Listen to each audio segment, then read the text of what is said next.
Ayan, ito na yung last day ng ating tour dito sa Balabac, Palawan. Pero this time hindi na daw tayo maliligo. Yung pupuntahan nating mga isla ay hindi na siya pwedeng paliguan. Yung rason kasi kung bakit hindi sila pwedeng paliguan is baka merong mga buhayang tago dun sa ilalim. Kaya hindi na tayo maliligo. Bawal na. Kasi nga baka abutin tayo ng mga buhaya. So yun, maganda raw yung pupuntahan natin. Puro mga rock formation. Yun, sana ma-enjoy natin ulit yung araw na to. All goods. Ayun, today kasi wala na si Boss Renz. Umuwi nga siya ng Balabac Paraper. Si Boss Jude ang kasama natin. Sub. Yun, Boss Jude, saan ba yung ano natin ngayon? Destination? Rock formation po. Yun, Doon po una. tayo mauna. Sunod po doon. Sa Kabkabon po. Sunod. So, ayun yung kabkabon, ayun yung sa mga ano yun? Tawag doon? Crocodile, sir. Crocodile. Opo. Patay. Tapos yung last destination natin, boss, ano? 7-Eleven. Ay wag, 7 Evelyn pala. 7 Evelyn daw yun. Tingnan natin yung mga spot. All goods. Yan na, dito na tayo ulit sa bangka. Let's go. Ay, gagi yung drone, nakabutin pala. Ano unahin natin, boss?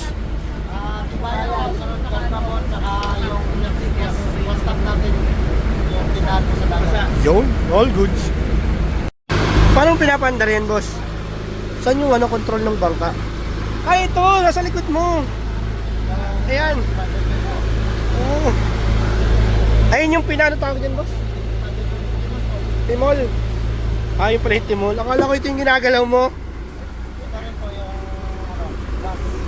Gas yan? Saan? Paano siya nakokontrol? Saan? Ay, itong mga tali? Oh! Ang galing. Ayos.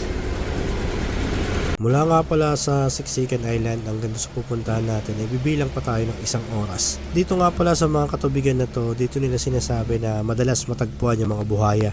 Ito kasing palibot nitong tubig nito, kung makikita nyo, puro mangrove na yan. Kaya sinasabi ng mga naninirahan dito ay madalas na nilang makita dito yung mga buhaya daw. May time pa nga daw na pagpunta nila dito nung meron silang tour ay meron sila mismong naabutan na buhaya dito mismo sa spot na ito. Kaya mahigpit nilang pinagpabawal yung pagligo o paglangoy dito sa parte na to. Boss, ano yung mga nakalutang? May nakatanim na seaweeds dyan? Ayun pala, ganun pala magtanim ng mga seaweeds. Ito ang dami. Dahil nakalutang. Hindi yan basura, boss. Hindi yan basura?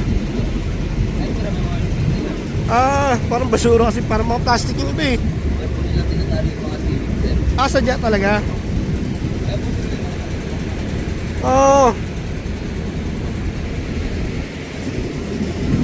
Ayun pala yun, nagtatanim ng seaweeds. Nagkukulit na sila. Kaya pala yung pagtanim nila ng seaweeds dito sa Palawan.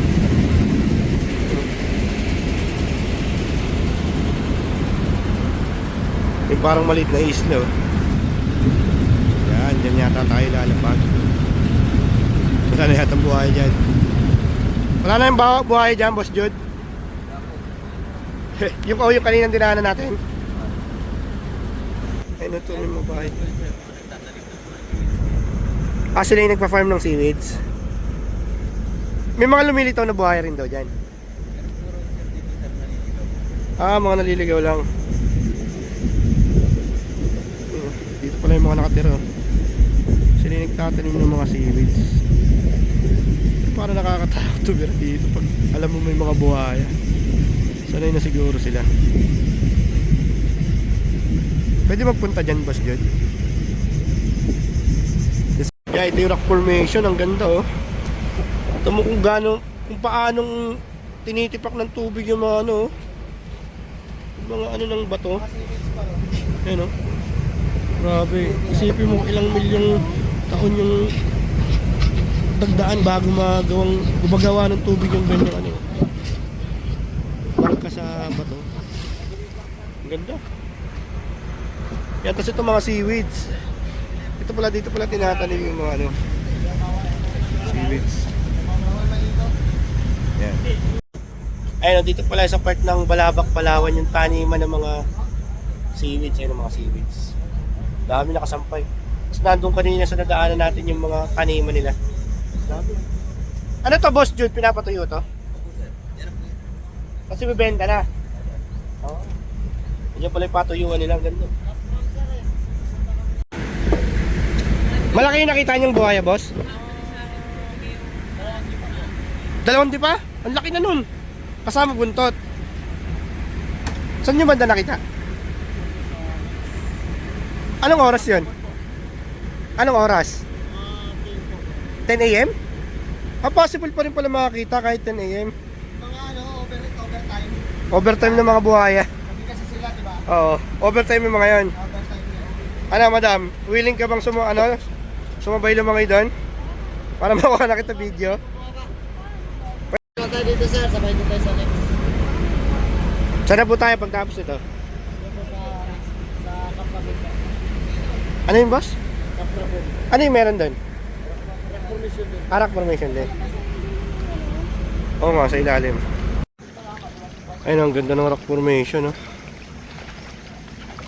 Grabe yung uka ng bato, eh. Oh. Pero mo, milyong taon para magawa yung ganyang ano. Mauka niya yung bato. Sabi. Ito yung mga pinapatay yung seaweed, oh. Meron din sila dito sa may rock formation. Yan ang daming seaweeds, oh. Dito rin pala sila nagpapatuyo. Ang dami. Sabihin mo, anong fun fact? Kung anong ginagawa dyan? Hindi ko alam eh. Ano ba ginagawa dyan? Mga balde. Pwede ba gawing balde yan? Tinutulaw? Balde, tabo. Grabe naman si madam. Alam na alam yung seaweeds siya. Kaso kakaiba yung amoy niya. Iba yung amoy. O di lang ako sanay. Kilawin? Naku. Susukaan lang? Parang salad. Hindi pa ako nakatry nung ganun. Ang ganda ng mga bato. May mga lumilitaw din na buhaya dito. Dito sa part na yan. Minsan lang. Ayun, mangrove din pala yun, oh. Ayun, may mangrove din dun, oh. May mangrove lang sa kabilang part. Kaya possible may mga buhaya rin palang lumilitaw dito. Ganda ng mga bato. Akit na. Grabe ganda ng view dito sa may horizon, oh. Parang kitang-kita mo yung buong dagat, oh. Anong dagat na to, boss, dyan? West Philippine Sea na yan? Ay, hindi pa West Philippine Sea? Ang ganda, oh. Kala ko West Philippine Sea na yan, hindi pa pala. Parang wala ka nang matanong sa dulo, eh. Ayan, ang ganda ng mga formation ng mga bato. Nakakatakot, di ako sanay sa pataas. Boss, anong pangalan ng lugar na to nga, boss? Timbayan po. Timbayan. Timbayan Rock Formation. Yan, nasa Timbayan Rock Formation pala tayo. Yan, meron din mga bahay dito, may mga nakatira doon. Pero ito ang ganda. Ganda ng view dito. Huwag lang daw masyadong dulo. Pero ang ganda ng ano rito. Ay, ganda. Oh my God. Solid. Super ganda ng creation ni God mo. Lumapit sa inyo. Bravo ito. Ano po? Makita niyo yung tirang bato. Ito girl, oh may bunga. Ano to? Ito pa sir, sabi lang sir. Bumaba dyan, uy. Pinya. Nakikita mo yung bato. Saan pa? Doon. Pinya na sa ere. Parang pinya, no? Sir, ba? Maganda na. Alam niyo nung unang panahon, yung natunaw yung mga Unang panahon. Ito, history maker to. Anong dagat na po? West Philippine Sea na yan? Hindi pa po. Ay, hindi pa West Philippine Sea? Ingat po dyan ma'am, baka wala pong babaan dyan ma'am. Gagi. Lalakit ka na ako dyan. Wala ko West Philippine Sea na yan, hindi ko pala. Parang wala ka nang matanong sa dulo, eh.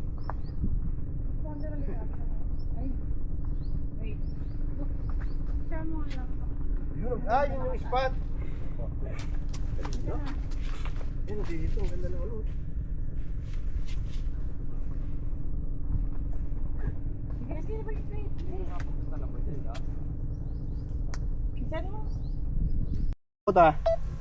Okay, 1, 2, 3, go! Yeah, yeah, let's go. Behind dahil ang planong solid. Tiket sa bulsa, puso lucid. Mapaluson, Visayas, Mindanao trip. Bawat stop, bagong sipag at script. Proud Tagigenyo, sa Taguig lumaki, sa Taguig natuto dumiskarte. Dating friend sa kanto, ngayon malaki na ang kliyente. From BGC hanggang tipas, papel namin laging creep. Sa umak nag-aral, sabay sa gig, walang miss. Sa Makati kape habang nagdi-design ng layout. Pasig meeting, sabay pick up, walang doubt. QC Pasay Mandaluyong, hatid namin yung kalidad. Sa bawat tarpaulin at sticker, kasama ko pangarap. Explore, hustle, enjoy. Yan ang buhay, yan ang choice. Mula Taguig hanggang buong Pinas, boy. Print ang pangarap, kulay ang noise. Explore, hustle, enjoy. Sabay lakad, sabay rejoice. Luzon, Visayas, Mindanao on point. Laging nakasmile, walang disappoint. Sa Cebu may client, sa Bohol may rush na poster. Sa Davao may event, kailangan nila ng banner. Sa Palawan, surf ng ideya sa tabing dagat. Laptop sa Trekkie, design, sabay biyahe lakad.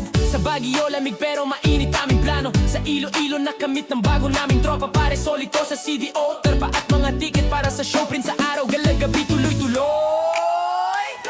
Explore, hustle, enjoy. Yan ang buhay, yan ang choice. Mula Taguig hanggang buong Pinas, boy. Print ang pangarap, kulay ang noise. Explore, hustle, enjoy. Sabay lakad, sabay rejoice.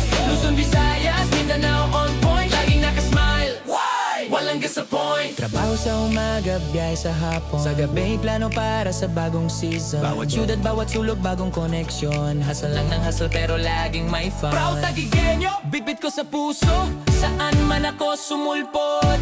Sa Taguig lumaki, sa Taguig natuto dumiskarte. Kaya kahit saan maglanggol ko, laging tumodo. Explore, hustle, enjoy. Yan ang buhay, yan ang choice. Mula Taguig hanggang buong Pinas, boy. Print ang pangarap, kulay ang noise. Explore, hustle, enjoy. Sabay lakad, sabay rejoice. Luzon, Visayas, Mindanao on point. Laging nakasmile, walang Yun, disappoint. tapos kami labosing dito sa ano, Timbayan Rock Formation. Sa anong next natin, boss? Kabkabon po. Kapkabon Rock Formation ulit. Yan, next destination natin, Kapkabon Rock Formation. Maganda to, makita mo yung mga video ko pagka maghanap kayo ng tour dito sa Balabac, Palawan. Syempre, doon tayo sa Camp Malaya para goods sa goods. Pero itong tour na to, boss, pang 4 days to no? 4 days or 5 days ka. Pag 3 days hindi to mapupuntahan no? So yun, kung 3 days lang kayo, hindi kayo aabot dito sa destination na to. Pang 5 days na to. Dapat pang 5 days kayo para mararating nyo rin to. Kasama sa package nila. Sa goods, ang ganda, sulit. Tingnan nyo yung mga drone shot namin. May mga talaba dito sa bato. Pero wala, patay na yan no? Ay, buhay yung mga talaba na yan? Ang galing. Yan yung mga seaweeds. Dami, iba't iba. May violet tsaka green.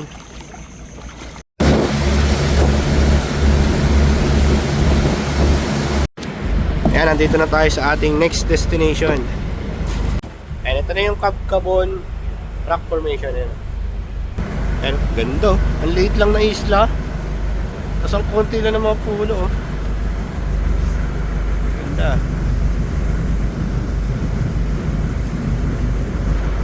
Yan naman tayo mag-picture. Bawal maligo dyan, ano ba, boss? May buhaya rin dito.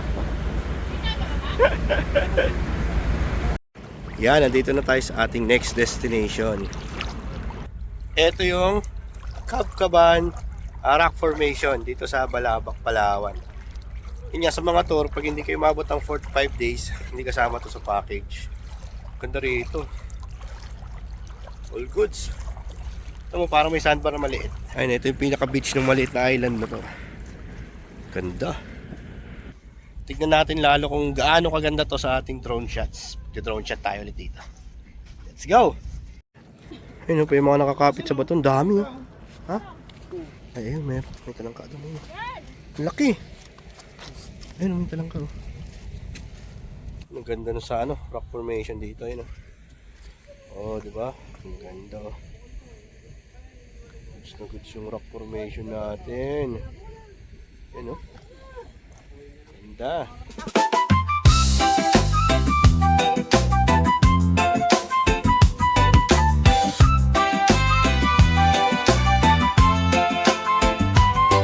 Jega lang sa umaga, tasa ng kape. mapaprinting o biyahe sa kalsada. Laging handa, laging ganado. May ticket sa bus, may layout sa bag, laptop, kamera, ideya na mabangis sa bawat kanto. May bagong sagasag, basta trabaho, hindi umaatras. Explore, hustle, enjoy, ikot mundo, dala ang ngiti. Explore, hustle, enjoy, kada print, kada trip, may ngiting sari-sari. Proud Taguigueño, taas ang noo, laking tagig. Grabe, sobrang ganda rin ng tubig at buhangin dito. Yan, ito na yung pangalawa nating spot. Doon na kami sana expat namin doon sa mga mangrove. Nandun doon yung mga buhaya. Pero sana wala tayong makita. Nakakatakot. Pero syempre, good experience din kung may makikita tayo na lumalangoy. Ito naman tayo. Tara kami doon. Mali pala, yung sunod na destination pala natin yung binansagan ng mga mangingisda na 7-Eleven dito sa Balabac, Palawan. Yan, nandun daw yung mga items sa pangmalitan. Hustle, enjoy, kada print, kada trip, may ngitin sari-sari. Proud Taguigueño, taas ang noo,